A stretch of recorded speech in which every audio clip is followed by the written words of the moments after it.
And in doing so, I learned that much of the community's flood risk can be traced back to the British settler colonial expansion into the Squamish Valley in the late 1800s. And so a story I came across in the newspaper archives and reading land purchases as well was how in 1875, two entrepreneurs in the growing urban center now called Vancouver, so further south of the Squamish Valley here, informed the newly established government of British Columbia of their intention to preempt land here. And so at the time, individuals or companies were allowed to stake and cultivate land that had yet to be surveyed by the government. As this marked the first official attempt for a request by European settlers to develop land in the valley, the government sent 3 commissioners here to survey the territory. These 3 commissioners spent roughly a week here and traveled amongst the community's rivers by canoe. And they took detailed diaries, which I was also able to read. And during this time, they visited the indigenous Squamish peoples in their villages, determining what land that they would assign, the government would assign to the indigenous Squamish peoples as reserve land, and what land would be sold to white settlers. This process of surveying territory and determining the borders for indigenous reserves ultimately fractured the lives and culture of the indigenous people who had deep attachments to this place and were also long mobile in this territory. They had long moved from village to village, adapting based on the season and based on conditions like flooding. This process of parceling land also set the stage for white settlers to move in here and develop the floodplains, ultimately increasing flood risk over decades. And so since initial settlement, the community has flooded over 50 times to varying degrees based on newspaper reports and government reports. Although flood control infrastructure was built throughout the decades and really strengthened in the 1980s, which did help to decrease the number of severe events, significant events have still occurred and are projected to occur more with climate change. So by historicizing the community's flood and development trajectory, it's provided much needed context for understanding why the community is considering managed retreat today.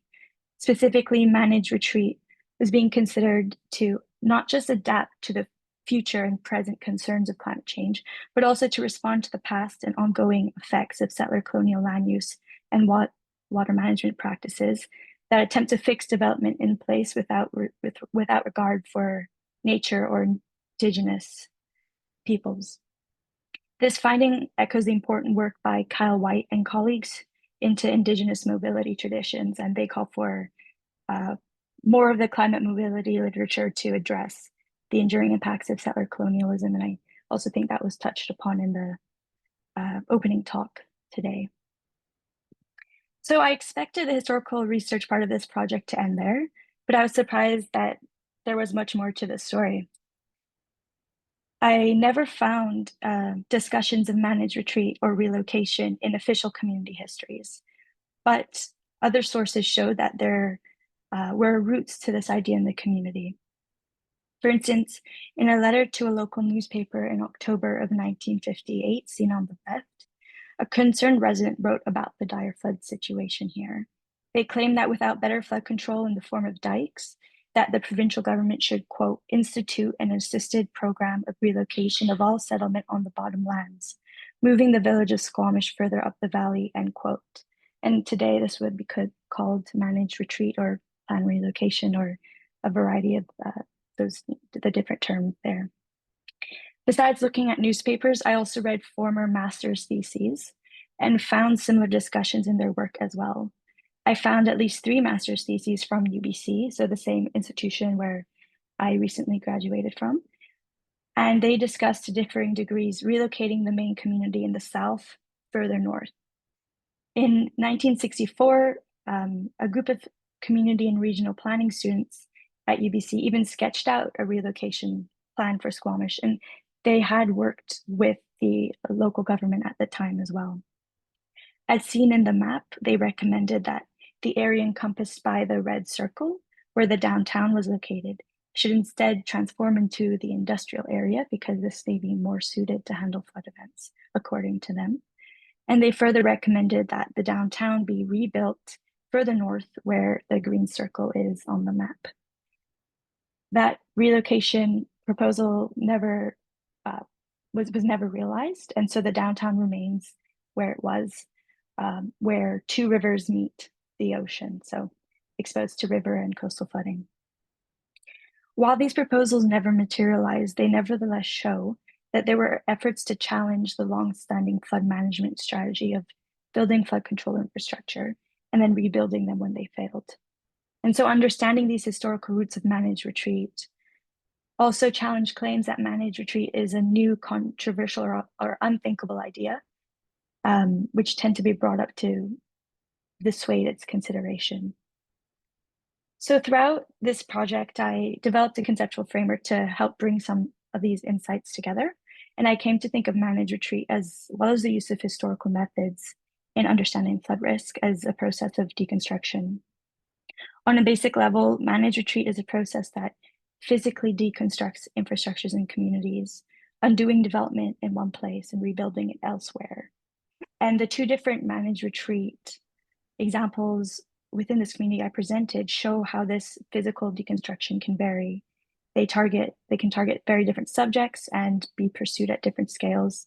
The present day approach pursues managed retreat at a very individual infrastructural level, focusing primarily on public infrastructure, while the historical example looks more at the neighborhood or even community level and considers private homes and businesses. These two approaches also show how managed retreat can be implemented through vastly different means. The relocation of critical public infrastructure today occurs by using funds set aside for infrastructure renewal at the end of life or the end of the planning horizon of a structure, while the relocation of the downtown would have likely consisted of an extensive property buyout scheme that's discussed quite heavily in the managed retreat literature. So in all, these are two very different approaches to deconstructing communities, and I think it shows that communities can really tailor managed retreat to their specific needs. I also came to think of managed retreat as a process that deconstructs and that it challenges or destabilizes the norms and practices of Western flood management and community planning. The way that the Squamish Valley was settled and developed shows ongoing attempts to stabilize the inherently unstable. That is to control land and water to allow infrastructure to develop in a static and fixed way.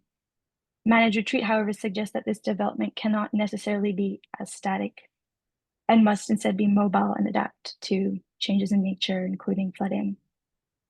The way that managed retreat deconstructs the status quo approach was also very much reflected in conversations I had with planning practitioners who really just detailed to me how this strategy upends the norms that guide their profession and the work that they can do.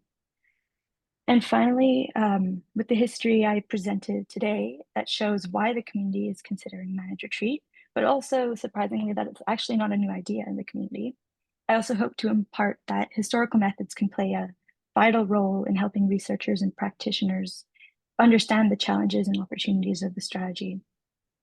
Historical methods show that managed retreat is not just about responding to climate change, but also about addressing past wrongs, and in this case, that being settler colonial processes that prioritized industrial development at the expense of the agency of nature and indigenous mobility traditions that understood the mobility of nature.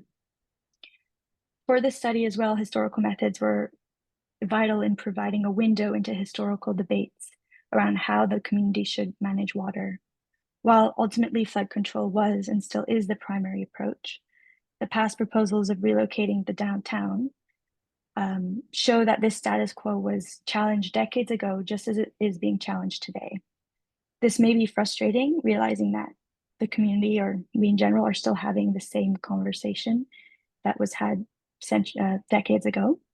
But it also presents hope and even a motivating force for the community to consider different strategies instead of just pursuing what has been done before.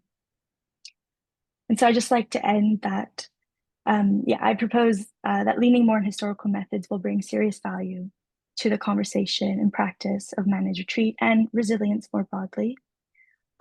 It may help communities understand how they got to where they are, and may even hopefully also spark transformative action that prevents cycles of damage and loss. So thank you all very much. I'd love to hear questions at the end or after this, whatever you prefer. And I have some interested in hearing about how you think of managed retreat with respect to private versus public infrastructure, as well as the role of history in some of the projects you've been working on. Thank you. Thank you. We want to have questions for Emmy. Does anyone have questions now? And then for those of you who are online, you can use the Q&A function throughout, and I'll read aloud the questions as they come in.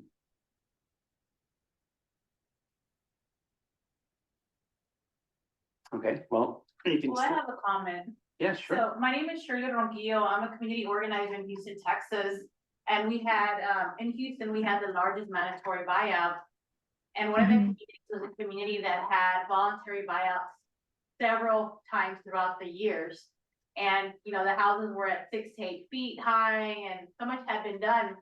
And when I look at your model, I really wish the county had stopped and just considered all these things that you're talking about and looked at the history, how people got there, what was the intent of staying there. Because I think the outcome would have been different. Perhaps they wouldn't have forced them out. Perhaps they would have, there was a plan to do a widening of the bayou that caused the flooding in the area. And I don't know what changed. It was never clear why the county decided to stop that project and just buy everybody out. And it's interesting to hear about moving the emergency personnel, because in this particular case, the reason why they moved people was to say that the emergency personnel could no longer risk their lives to save people. But the community said they never showed up. So this different perspective of looking at emergency personnel and having them relocate. I mean, that has never even come to mind, right? Nobody moves emergency personnel in our area. They're moving the people out. So thank you for this. Yeah, no, that's a great question. Like, I found in my research that the relocation of public infrastructure is being used as sort of a testing ground of managed retreat, and may allow the residents to see how communities need to change. They need to move their structures if it doesn't make sense where it is. On the other hand, private and public infrastructure are so entangled. The community's municipal hall is in the floodplain, but they can't move that to the hill because that's so far away from everyone. And it wouldn't serve its purpose of being a place where the community can listen and voice concerns. So yeah, it's interesting you're seeing the movement first of private, and then while the emergency services aren't really following. So in my view, one can be done first and then the other follows, but they really have to be done in close proximity in order for communities to have the services they need. Thank you. Yes, yeah. Hey, Emmy, great. Congrats on your studies. It's awesome findings. So Canada's currently developing their own version of NFIP and rolling it out, I guess, in the years to come. Is there any conversation? First of all, is there any feedback from the community on like buyout or mitigation programs that they would like to see as part of Canada's NFIP? And is there how is that conversation going as far as you're aware? I know that's not what's your study, but wondering what you're hearing. Yeah, that's a great question. I believe around the same year of the massive flooding in BC, which made news around the world, there was essentially a lake that was drained 100 years ago, returned because of flooding. And that kind of sparked the task force on flood insurance and relocation, because Canada's quite behind on flood insurance. But in terms of provincially, there's also work in British Columbia. There was the flood strategy released last year, I believe, and the government is committing to providing funding to communities who want to do community-led managed retreat. So that's a great positive step, because that wasn't supported before. A few communities in BC have already done property buyouts, but they really had to, in a way, scrounge for money from the 3 levels of government here. So I think there's work at both provincial and federal levels in Canada, and yeah, definitely going to see what they get up to there. Thank you for that question. It's okay. Thank you, Emmy. So Thank you. next, James Collins, who's completing his PhD from UNC Chapel Hill. I'm going to Completing might be overstating that. okay, well, working.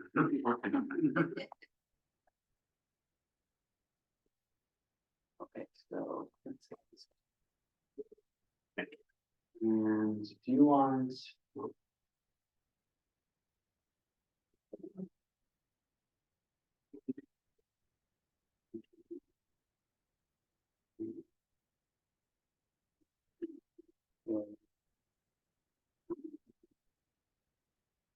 Screen.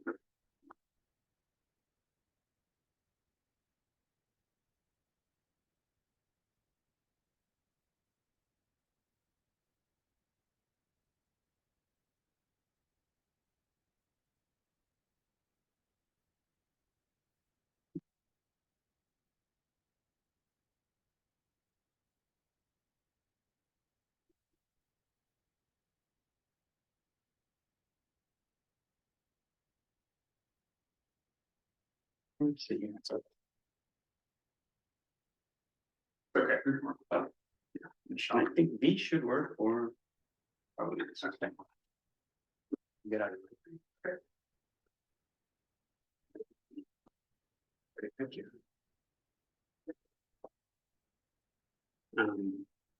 Thanks everyone for being here at the end of a long, but I hope productive first day here at the conference. My name is James Collins. I'm a PhD student at UNC Chapel Hill.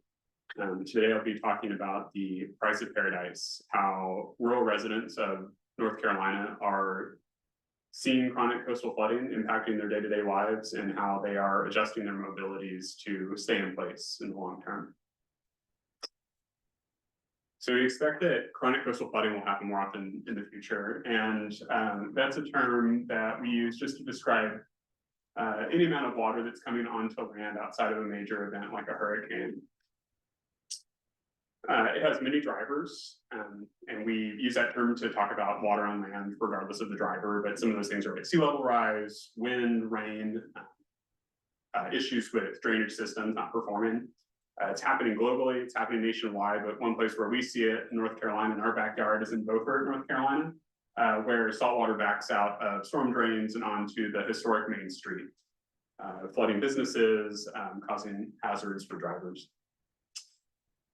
In our project, between researchers at UNC and North Carolina State University, the Sunny Day Flooding Project, we're finding that it's flooding more than we've previously known from this type of flooding. We've placed a network of real-time camera and water level sensors across the North Carolina coast, including 6 in Carteret County, where Beaufort is located. Over a year-long period, we saw flooding 19 days out of the year, and this flooding is really heterogeneous. So if we travel just 30 minutes down the road to a unincorporated community that's aptly named sea level, we saw flooding almost a third of the year, or about a third of the year at that location. And when we compare that to sort of the previous best available estimates based off marine tide gauges, you know, over a year of flood exceedance days, that's an order of magnitude more in some areas, particularly in sea level, that unincorporated community.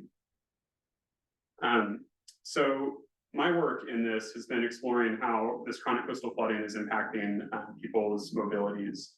And I think about this across timescales, and unfortunately it's this Zoom UI is covering things. Move it. You can get more. Oh, really? Thanks. I'd really need close. Okay, great.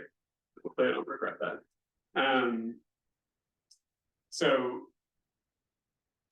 yeah, so thinking about if we roughly plot out different mobilities when they're salient against their significance, I think about like longer term kind of really impactful mobilities, like where you can live, what sort of economic opportunities you have access to in one quadrant, where they're salient, you know, in someone's life over the life course on, you know, sort of like years or decades. and more shorter term, more recurrent mobility decisions that on their own individually aren't as impactful. Your decisions about work commutes or social plans in another quadrant. And similarly adding coastal flooding hazards that these kind of communities experience. We can think about hurricanes and their associated storm surge being very severe, very significant, but less frequent than this chronic coastal flooding that on its own, on its magnitude, may not seem as severe or important. But research is finding and documenting the severity of these impacts, that it's chronic coastal flooding is disrupting local economic activity, that there's evidence that it's increasing mortality risk. And in the future, demographers are estimating how through migration, sea level rise could be reshaping and aging coastal populations. So we know that this chronic coastal flooding is going to become more frequent with sea level rise, increasing the accumulated impacts to people's day-to-day mobilities. On the other end of the spectrum, in our work with rural communities in North Carolina, we've heard that people aspire to be voluntarily immobile. They want to stay in place despite experience with really severe flooding like hurricanes, but also this chronic coastal flooding. And so with the convergence of these pressures, we've been asking how are household mobilities impacted by this chronic coastal flooding, and do rural residents, like in places like sea level where they see flooding a third of the year, how do they tolerate these impacts, or do they tolerate them, if so how? My research questions for this project were how is chronic coastal flooding impacting daily life now in our study area in North Carolina? How are residents tolerating these impacts or living with a degree of flooding without wanting to move away? What characterizes this flooding tolerance? What can we say about it? And we also, in our work, asked about other considerations that are sort of tangential or interlock with flooding when people are making mobility decisions, but I won't touch on it as much today. So Carteret County is a really pertinent case study for thinking about chronic coastal flooding. It's a low-lying coastal area with a history of chronic and acute flooding. It also experiences development trends that are typical of growing coastal areas. And so to help orient you, here's the town of Beaufort and the community of Sea Level that we previously talked about. Another really important feature is the North River Bridge, which is the only public road that connects 13 low-lying unincorporated communities to the mainland and to sort of bigger services like grocery stores. So those 13 communities collectively are known as Down East, and that was our study area for this work. So we took a qualitative approach. We used a mix of recruitment strategies to conduct 28 interviews starting June of last year. And most recently, I interviewed someone last month, but this work is ongoing. In that period, there were no hurricanes that impacted our region. It's worth noting. Our interviews included a guided mapping activity as well, in which we asked people about important places to them and which roadways that they see flooding. And compared to the county and the state, our sample was older, whiter, more female, and more educated. And we attribute those differences to the networks we sampled within, as well as the broader socioeconomic processes that are filtering who's living in this area. So our interviews documented how chronic coastal flooding is impacting life now. Over and over again, we heard that flooding is the price of living in a coastal paradise. And we use this idea of flooding as being a price of living in this area to frame the impacts that we heard about and frame our analysis. So we turned it into an acronym, which stands for property, roads, infrastructure, children, and other emerging domains of impact. So to talk through these a bit more, with property, we heard about how this chronic flooding can directly lead to damages and losses, especially in low-lying buildings like garages. It can also create development issues for people looking to develop property, and I'll expand on that a bit more in a second. We also heard about impacts to roadways. And I think this is kind of the most, maybe the biggest category, or that has the most knock-on effects. Salt water has ions in it that cause metal to rust more quickly than fresh water. And residents in coastal areas knowing this will really try to avoid driving through water on the road. and incurring damage to their vehicles.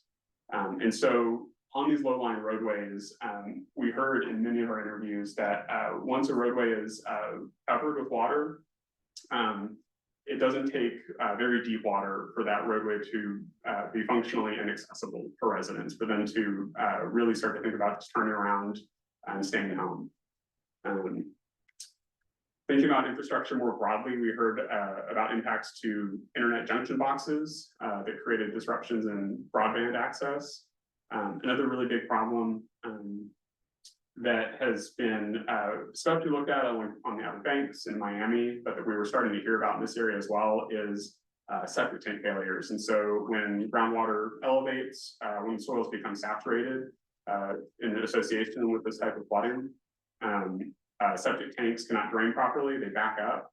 And importantly for development, in North Carolina, you're unable to, it becomes harder to permit development on a property and permit a storm or a septic tank when those soils don't drain.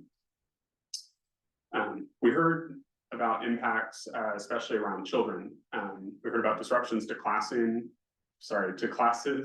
and to busing, and how local schools were having to adjust schedules, do early releases, excuse absences for families that were cut off by this flooding. We also heard about how children are learning to live with the water in some cases, sometimes taking boogie boards or canoes out into their flooding yards to play. And we also heard about emergent areas of concern, things like shipping delays for local businesses, docks breaking apart in higher waters and creating debris hazards. And one particularly striking emerging area was around medical response. And we heard in a couple of interviews that residents were particularly concerned about ambulances being slowed down in responding to an urgent medical event like a heart attack. And that aligns with some of the emerging literature around mortality risk in chronic flooding. So I think it's helpful to visualize where these impacts are happening more in the landscape. And so I mentioned that we conducted guided mapping activity as part of our interviews. So these are the important places that people mentioned, and these are things like workplaces, grocery stores, churches, and other social spaces. Their distribution is suggesting, people are moving around a lot. They're accessing services on the mainland as well. And when we asked where people are currently seeing important places flooding, those impacts are distributed, but a bit more clustered down east. Down east is really spread out. It's up to an hour drive between the farthest part to the nearest large grocery store. And so road access is really important. And we asked people which roads they see flooding currently. When we visualize the number of times a road segment was mentioned in our interviews relative to that segment length, again, the North River Bridge jumps out as a hotspot, as well as many other non-redundant regional roads or regional highways and neighborhood roads. Again, residents really don't want to drive through any amount of water. All but one household said that they avoid flooding on roadways, and all but one said that there's been so much water on the road that they didn't want to drive through it. And so altogether, this geography of impacted places and roadways suggests and helps illustrate how this flooding is impacting residents far beyond their homes. So we heard that residents are largely tolerating these impacts at the individual and household levels. These strategies included behavioral measures like staying home and modifying commutes, even moving cars and boats to higher ground. Residents also took structural measures like elevating homes and bringing in fill dirt to elevate their lots, although they said that this was more in response to hurricanes and larger surges. We also heard about how attitudes can shift to deal with this type of flooding. Some residents noted that they enjoyed taking quiet walks through the water on flooded streets and enjoying better bird watching, and also how the flooding suppressed undesirable, sort of more intensive development in the rural communities. Of course, we also heard about concerns around road access, safety while driving, and those medical emergencies that I mentioned before. And so focusing on some of these more like mobility related aspects of tolerance, we heard that most households stay home to deal with flooding, canceling plans and becoming more mobile in the short term to deal with this. We also heard that many have a car that's just for driving through salt water, sometimes called a flood car or a salty car. So this is showing how already households are adapting their mobility contexts. A retired educator said that flooding made her think about being ready to stay in for a few days and not be able to get out. She's been flooded in down here for at least 3 or 4 days because she moves her car to higher ground and doesn't have access to it during a flooding event. A middle-aged healthcare worker said, I have to go to work prepared to stay there. There's been many times I probably threw some extra clothes in the car and ended up being able to get home, in anticipation of those low-lying roads that she has to commute over being flooded. And a school administrator said, thinking about school drop-off, there's been many times when the parents came up and said it was covered in water, and the parent thought they want us to come to school. And on the school side, it's like, no, it's not worth it. Risking student safety and parent safety driving through floodwaters. So by and large, we heard that people are tolerating this flooding. And again, this is a context of, I think it's fair to characterize this as a context of voluntary immobility. We heard that most households want to live here forever. Many perceive flooding currently as only occurring a few times a year and seasonally alongside fall wind patterns, and that aligns with NOAA's calendars on when this occurs for the area. However, some indicated that consistent and frequent flooding, regardless of the depth, could become intolerable, suggesting that chronic flooding tolerance is more sensitive to frequency than depth. For example, a young professional raised in the area said that if it was making her commute longer because there's standing water, she'd have cause for concern. A retired couple that moved into the area said that we can handle a couple times a year, 2 or 3 times a year, but if it's every month, we're gone. And a nearby retired couple from the area said that flooding usually goes right out the tide, but if it became like an every week thing, it might become a factor when thinking about staying or moving. So in sum, we heard that people are adjusting their mobilities on different timescales to deal with this chronic coastal flooding. Chronic coastal flooding is the price of living in paradise, affecting properties, roads, infrastructure, children, and other emerging domains. People here are tolerating this flooding via their day-to-day mobilities, becoming immobile in the short term to maintain their voluntary immobility in the long term, doing things like staying home, adjusting commutes, and excusing absences. But this flooding tolerance is sensitive to frequency, and for some, weekly to monthly flooding would become intolerable. So what does this all mean? I think for me, this case begs the question, how do we support voluntarily mobile communities facing chronic flooding? While the recurrence and the severity of hazards and the dimensions of mobility that they impact vary, so do to our pathways to act and intervene.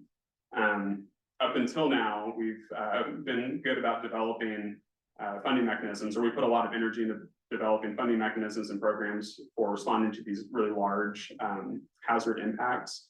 And we're learning that households and individuals are taking their own private actions to deal with these chronic flooding impacts. But as chronic flooding becomes more frequent and these impacts accumulate, I think we're going to see this price of living in these coastal paradises grow and press this question of individual versus collective action, and press the question of how do we bridge between these levels of action. And a final quote to illustrate the challenge of bridging action at these levels centers around ditches, which many residents in Carteret County and in Down East consider an overdue measure that the county should take to deal with flooding. Even so, as this local business owner describes, he says, we finally petitioned the county through grant programs to clean out some of our ditches. In my opinion, that kind of work needs to be done throughout the county. But people here are very scrutinous of any kind of program like that. What is it going to do to my property? And it could be someone that's really just there to survey and figure out how to get the water to leave. So I think that illustrates sort of the lingering challenges of bridging between these lower or more private levels of action and more collective levels. So in the future, we'll continue our interdisciplinary research program. My colleagues at North Carolina State are developing a fine-scale regional flooding model that will validate and contextualize using our interviews in those important places and flooding roadways that we ask people about. We're also funded by NASA to use synthetic aperture radar to remotely sense these flooding extents and give us a more complete picture of where the flooding is occurring in our domain. And we'll take all of this, we'll take the sensor data, the interviews, the flood modeling and remote sensing all together, and host a series of community adaptation workshops where we iteratively model adaptive actions proposed by community members to help begin to think through what is possible, what is feasible. So that's all I have. I look forward to your questions. Thank you very much.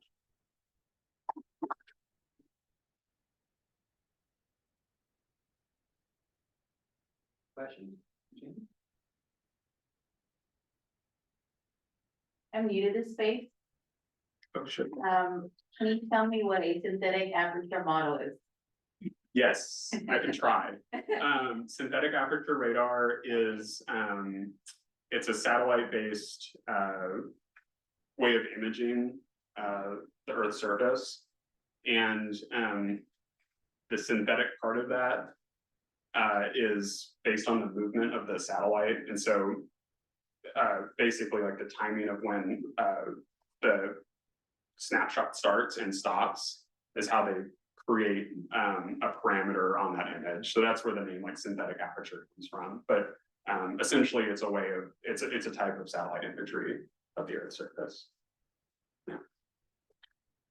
What are your thoughts or recommendations on what to do with the North River Bridge, since it seems to be this choke point of flooding, or are there ongoing conversations in the community about an adaptation plan, or starting to think about that? I'm just curious what the status of, since that seems to be such a big issue here.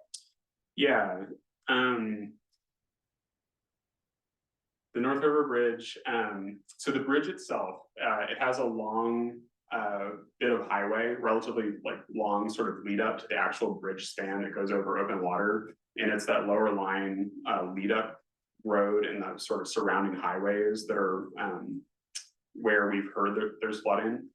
The bridge itself, community members say, was recently, relatively recently redone, and they've never seen flooding on the bridge span. So I think, based on what I've heard, you know, road elevations are something that the community members talk about and are pressing local leaders for.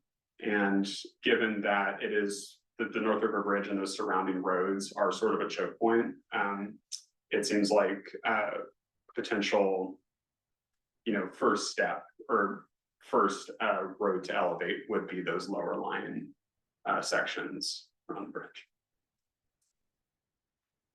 Yeah, I was wondering if you talked to the residents at all about actions that they might be taking to adapt to reduce impact.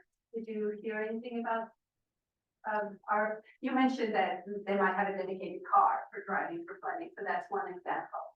Mm-hmm. Did you explore that any further? Yeah, and you're thinking at like the individual or household levels, or more like as communities? Okay. Yes, short answer is yes. So we had a series of questions where we asked like close-ended questions. Have people elevated homes? Have they elevated electrical outlets, AC, mechanical systems, things like that? Do they carry flood insurance? We asked about that, and then we asked about the more behavioral aspects, like do they stay home? Do they stock up on extra food and groceries to deal with this? And did you, were most people taking action, or was it, or were most people not? I think by and large, yes. I think they had to take action. I would say about half of the people that we talked to had already elevated their home, and another quarter had at least considered it or priced it out. Again, that was more in response to their experience with storm surge from hurricanes. Again, almost all of the households said that they stay home to deal with flooding and do not drive their cars through it. And yeah, I think we didn't ask explicitly about what communities have done. We asked what could make communities less impacted. That was more sort of speculative. But in these communities, I think that there's a there is some like self-organizing. There are some community leaders, but these unincorporated areas, I think for the most part, like people keep to themselves. And so we haven't observed, or I haven't observed, sort of communities coming together to adapt to this flooding, you know, as such. Yeah.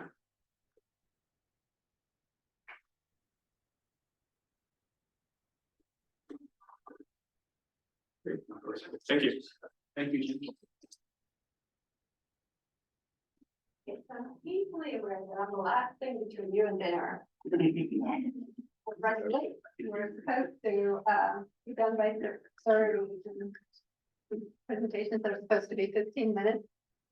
I'll try to end ahead of time if I can. So I'll just start talking as this is coming up. So my name is Malgosia Madajewicz. I'm a researcher at the Center for Climate Systems Research at Columbia University's Climate School.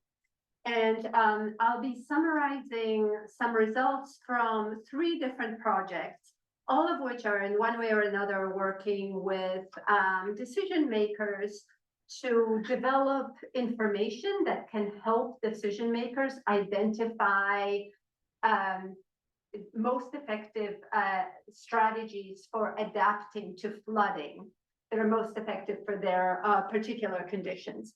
And I just want to acknowledge funding for this work from NOAA, New York City Town and Gown Grant, and USGS, and also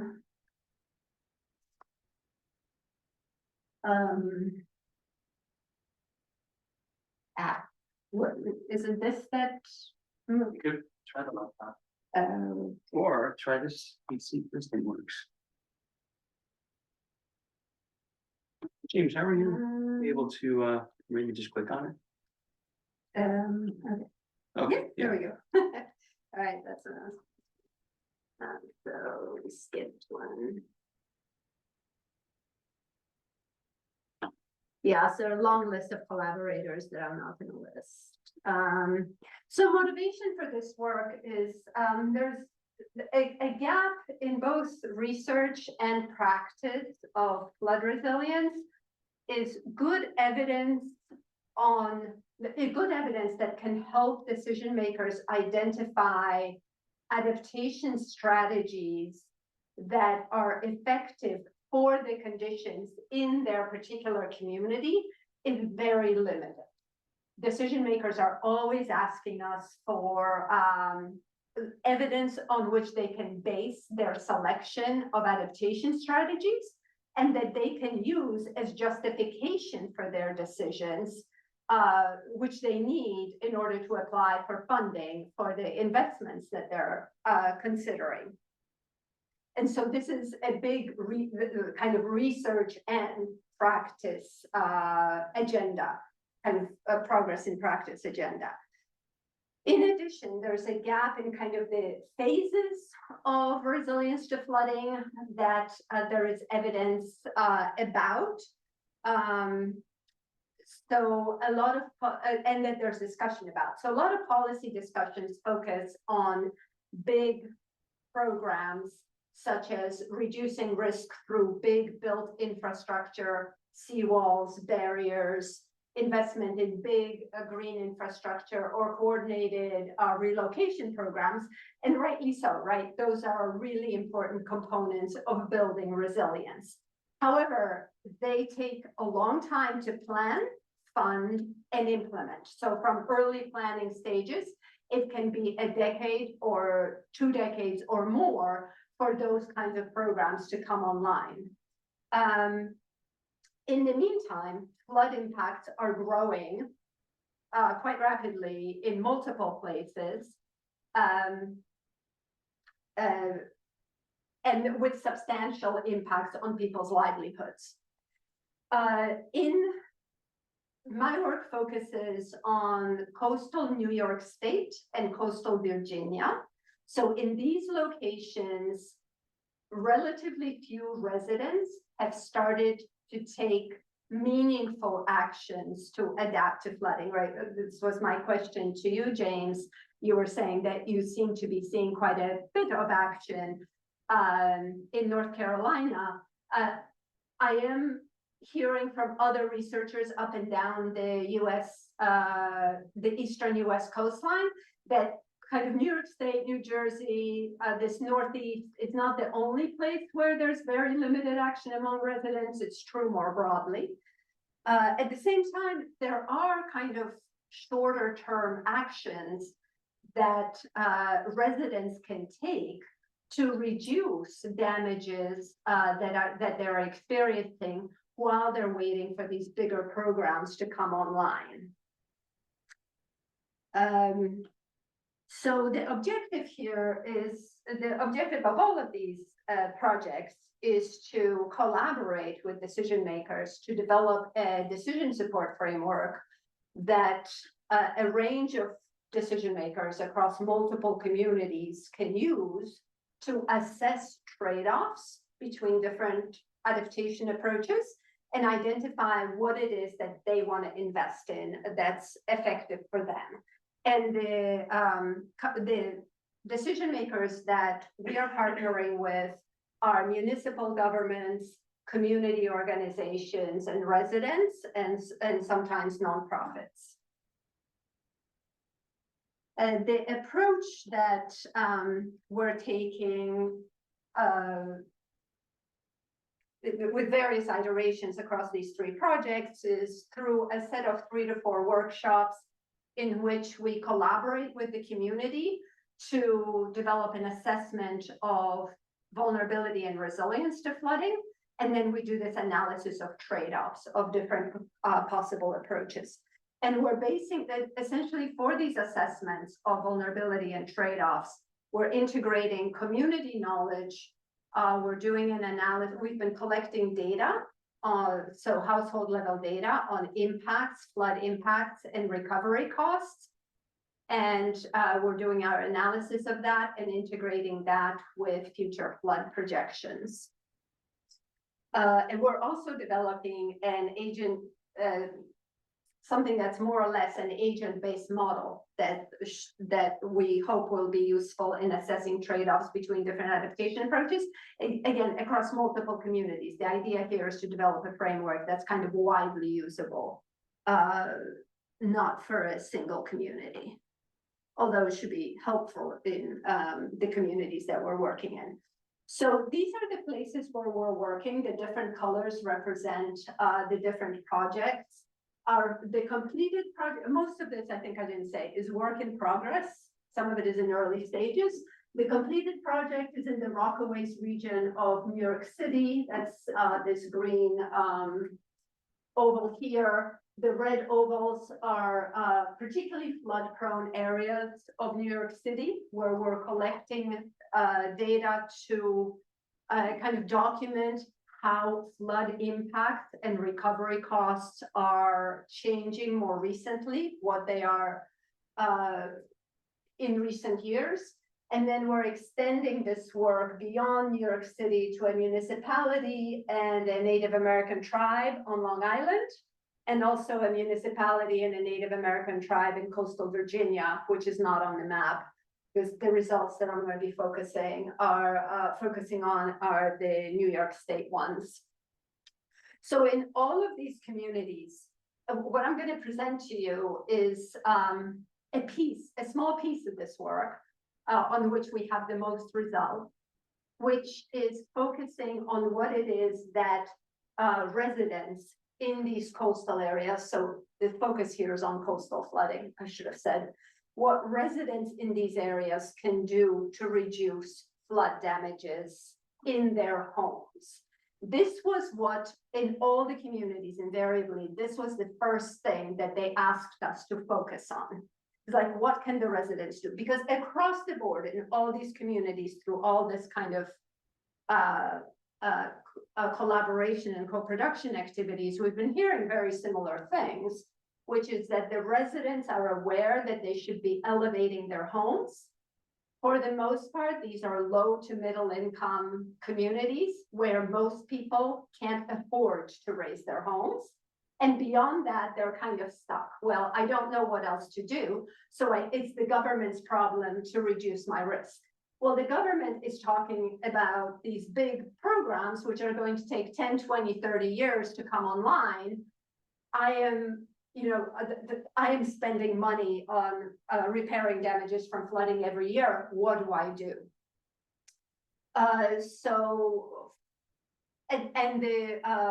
And the residents were very much focused on kind of the financial. I mean, there are many pieces to this, but they've been very much focused on the financial aspects of this.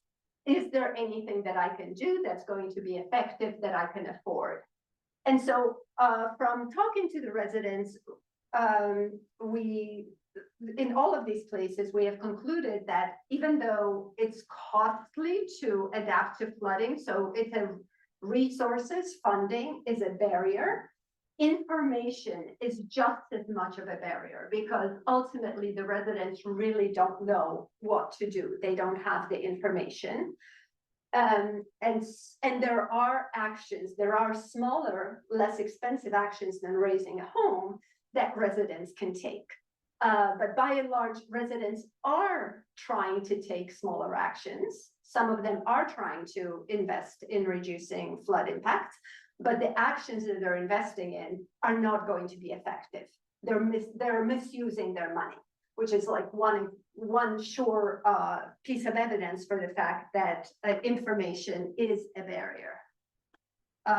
So just quickly, what have we learned about what the flood impacts look like recently? We've been asking people about the last 5 years, which in the study area is a period of time that has not seen any hurricanes, and it hasn't even seen any really bad nor'easters. So the two types of storms that cause flooding in the Northeast in this part are hurricanes and nor'easters. There have been some relatively bad nor'easters, but not really bad. In that context, over the last 5 years, the left bar is the average across the New York City neighborhoods. Half of the homes we've spoken to have had water in their home in the last 5 years. I think that's pretty, may not be high for North Carolina, but for this area, of those homes that have had floodwater in their homes, they have had it on average 4 times in the 5 years, which is almost every year. They're repairing flood damages, which again, for this area is it's a big increase over what it used to be. And on average, they've spent $13,000 on average to repair these damages over the last 5 years. This is an average. The range is, it goes up a lot. So in this context, for residents, you can understand why residents are worried. In order for them to think about what it is that they should invest in, it might be helpful for them to know what is the risk going to look like in the future, right? So we have data on recovery costs. We're not using property values. We're using actual recovery costs that people have incurred to recover from flooding, putting those together with flood projections. 15-year horizon, 30-year horizon is roughly the period of time before big public programs are going to come online, right? So this is the period of time when people are kind of on their own to deal with these impacts. This is data for the Rockaways. The average amount, this is an average, so again, range is big. The average amount that people can expect to spend on recovery from flooding in the Rockaways varies from a little over $1 million in low-lying areas to, it goes down as elevation goes up, but most of the Rockaways is kind of in these 3 rows, so it's roughly in this range over the next 15 years. Over the next 30 years, it's more than double that, quite a bit more than double that. And these numbers were jaw-dropping for the residents because, both of these numbers are more than typical house values on the peninsula. So, okay, so this is how much they would have to, kind of the funding that they would have to have in hand to be able to survive in the Rockaways in terms of their flood damages over the next 15 to 30 years. We then went through kind of an exercise of looking at at individual addresses. How much can people at individual addresses reduce their recovery costs by investing in home retrofits? So focusing on protecting the home. Again, this is a piece of the bigger resilience puzzle. It's the piece that we have the most results on so far. It's only a piece of what we're doing.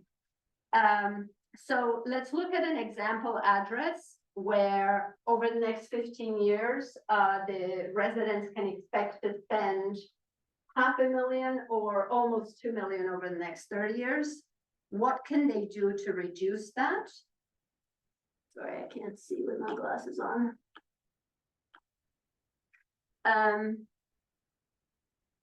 This is in a weird place.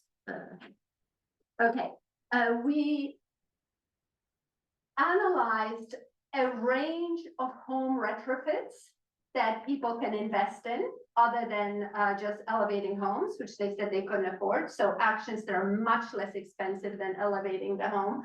Let's just focus on this one in the interest of time. Wet flood proofing the basement essentially means getting rid of your basement. So you elevate everything out of your basement, you fill the basement, put flood vents in, so there isn't water sitting in the basement undermining the integrity of your home. That action alone, order of magnitude less expensive than raising the home. And the benefit here, the benefit of that action is what portion of the recovery cost you don't have to pay in the future, right? This is the savings on recovery costs. It's basically the entire expected recovery cost. So remember, over 15 years, it was like 450,000 was the expected recovery cost. You're basically eliminating all of that just with wet flood proofing your basement, which costs you between $10,000 and $30,000 compared to this benefit, right? So order of magnitude difference. So definitely something that financially makes a lot of sense to do for residents to reduce the impacts on their livelihoods while bigger programs are coming online. And mercifully for you, I'm just going to conclude. So the basic, the sort of the simplest conclusion here is that there are short-term measures, such as home retrofits. There are other measures that make really good financial sense for people to invest in to reduce impacts on livelihoods. These measures are not getting a lot of attention in the planning sphere. Again, the planning sphere is focusing on those big programs. So these are measures that residents by and large don't know about. And even though they're a lot less expensive than raising homes, some of them can't afford these measures. So a little bit of public funding invested in providing this information and in supporting these investments would have a really big impact on protecting livelihoods while the bigger planning processes are going on.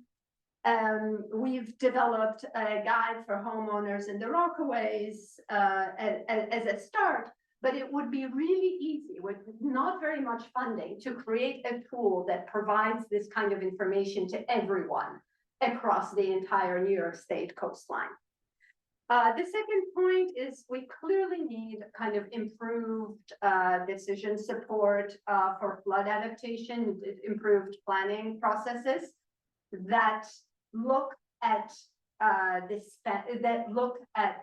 timescales from right now. What is it that people can do right now about the impacts that they're experiencing right now out into the future? And how should those actions differ across space? So for example, with the investments in home retrofits, right now along the New York State coastline, basically no community is interested in a relocation program. They want to stay, they do not want to move. But thinking about what they can do what they can do to manage these recovery costs, how they can improve their resilience on their own, makes them more knowledgeable and more willing to engage in community level planning and in thinking about the long term. So it's an entry point into a discussion about potential relocation, where relocation might be needed. It's not going to be needed everywhere. So it's a way of staging that planning process by starting with the short term, starting with the immediate risks that people are really focused on, and then kind of considering the longer term.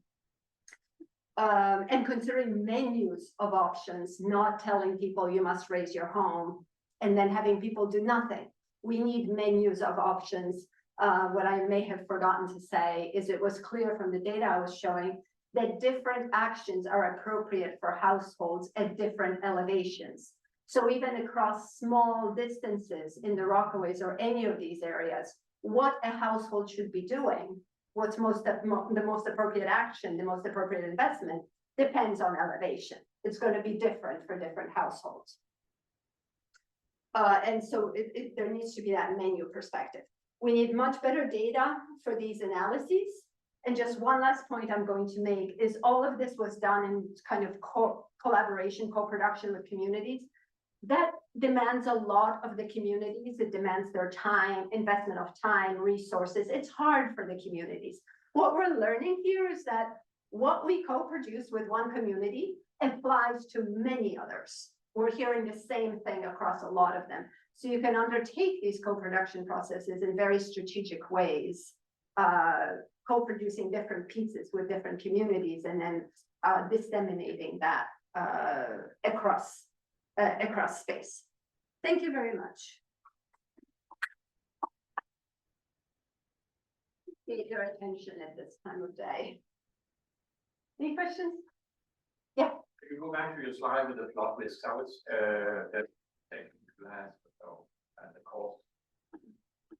This one? Yeah, that also the one. I was just wondering. This one? Yes. Just wondering if you included the changing in impacts for the climate change. Oh, absolutely. So this is taking into account, I mean, to the extent that we know how the changing, so there's sea level rise, right? There is not so much a change in the frequency or intensity of storms because the evidence on that, the projections for the change in intensity of storms is not quite clear. Sea level rise is in here. These are median sea level rise projections that are in here. We also have these numbers for higher sea level rise projections. So these are flood projections for so for example, the 15-year column is cost recovery together with flood projections for the next 15 years.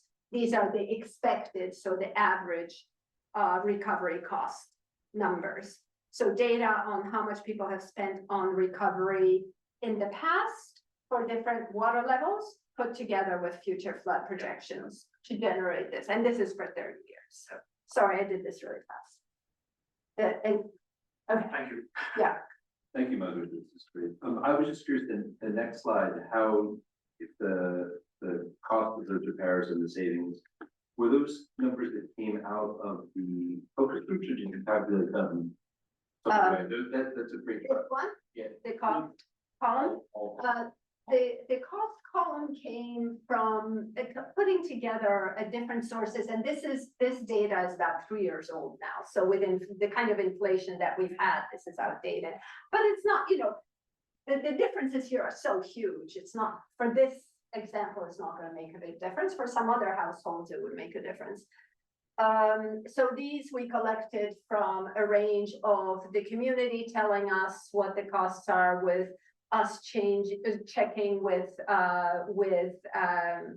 construction firms in the area. So they're kind of locally fact-proofed, fact-checked. And then the cost numbers are sort of repairs times. This is Yes. this is straight from the previous table. Yeah. So this is the exact same methodology. Projections for the next 30 years together with the data on our recovery costs cover all the recovery costs, all the dimensions of recovery that people are experiencing. So it's not just repairing the home. It's if you lose a car, if you had to go stay somewhere else while you were repairing the home. It's like additional costs of medical care or whatever that you had to incur because you didn't have access to your usual doctor. It's all of it. Which, by the way, the other thing that we're writing up now is that often people use, if they don't use property values, they use HAZs to get at those numbers. A HAZs is the typical value of loss in flooding model, and HAZs underestimates recovery costs by quite a bit. Yeah. Where in Virginia? I don't know. So the tribal nation in Virginia are the Pamunkey, which, do you know where that is? Okay. And then our community is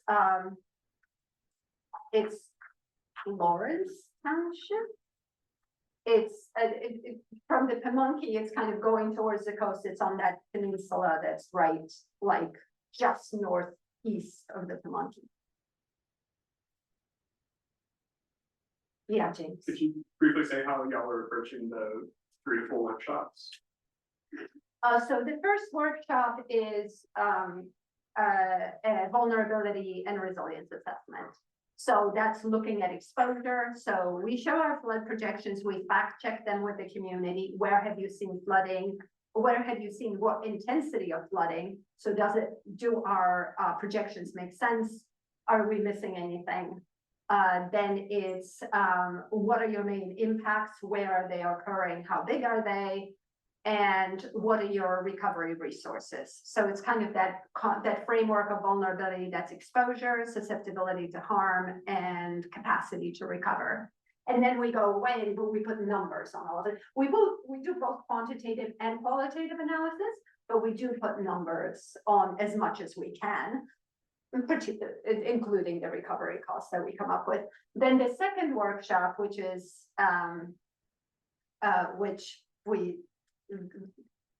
it's something that we're about to do on Long Island and in Virginia, is we're going to analyze trade-offs. So we're going to let the community tell us what are the adaptation strategies that they want to consider, because we're not just considering reducing flood impacts, we're also looking at other community objectives: access to green space, economic activity, maintaining their small, medium and small businesses, etc.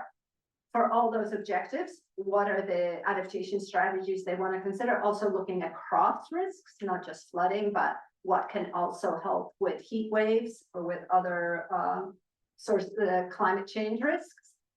And then we're going to do this kind of analysis of what are the trade-offs between the different options. How much are you reducing recovery costs? How much are you gaining in economic resilience? How much are you gaining in access to green space, etc. So that's the next 2 workshops. And then we're planning kind of a ranking workshop where the community takes all this evidence and kind of figures out what best fits their objectives, kind of a participatory ranking. Yeah. Hey, thank you for your talk. With these household performances, do you have an idea how accurate they are when they're self-reporting, like the costs? Are they like wildly inflating or just misestimating? And does that like using methodology? Yeah. So so I'm an economist by training, and this is the kind of data that we collect a lot in economics. And basically the idea, we didn't do quite as much here as you're supposed to do. You're really supposed to ask about each individual expense and kind of add that up, trying to get them to remember what all the different, but we did a version of that in somewhat aggregated, like what were the big expenses? What is it in the house that you repaired? How much, what did you spend on your boiler? What did you spend on your hot water heater? What did you spend shoring up your basement walls, etc., mucking out the house? What did you spend on your car? That kind of thing. Add that up. The other thing that gives me confidence in these numbers is that when you look at the relationship between costs of recovery and level of water in the house, they make a lot of sense. And the difference between these numbers and HAZs is kind of stays consistent along the flood damage function, which gives me some confidence that they're not just pulled out of the air. Yeah, look, yeah, that's good. I Yeah. keep it, clarifying that. Anything else? Thank you very much.